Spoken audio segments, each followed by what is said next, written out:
तुम्ही पाहत आहात MCN न्यूज मराठी। बुलढाणा जिल्ह्यातील मोताळा तालुका हा बुलढाणा ऐवजी खामगाव अप्पर जिल्हाधिकारी कार्यालयाला जोडण्याच्या हालचाली प्रशासकीय स्तरावर सुरू आहेत। यामुळे संपूर्ण तालुक्यात संतापाची लाट उसळली आहे।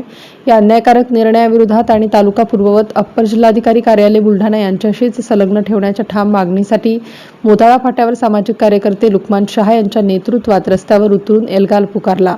यावेळी नागरिकांनी रास्ता रोको करत मोताळा तालुका हा बुलढाणा जिल्हाधिकारी कार्यालय सोबतच जोडलेला ठेवावा अशी आग्रही मागणी केली। मोताळा तालुका भौगोलिकदृष्ट्या व वाहतुकीच्या दृष्टीने बुलढाणा शहराशी अत्यंत जवळ असून सर्व प्रशासकीय कामांसाठी नागरिकांना बुलढाणा हेच सोयीचे आहे। असे असताना तालुका खामगावशी जोडल्यास सामान्य नागरिक, शेतकरी, कामगार आणि विद्यार्थ्यांची नाहक ससेहोलपट होईल, आर्थिक फटका बसेल आणि वेळेचा मोठा अपव्यय होईल असेही भावना यावेळी आंदोलकांनी व्यक्त केल्या। MCN न्यूज मराठी करिता कृष्णा पाटील, मोताळा।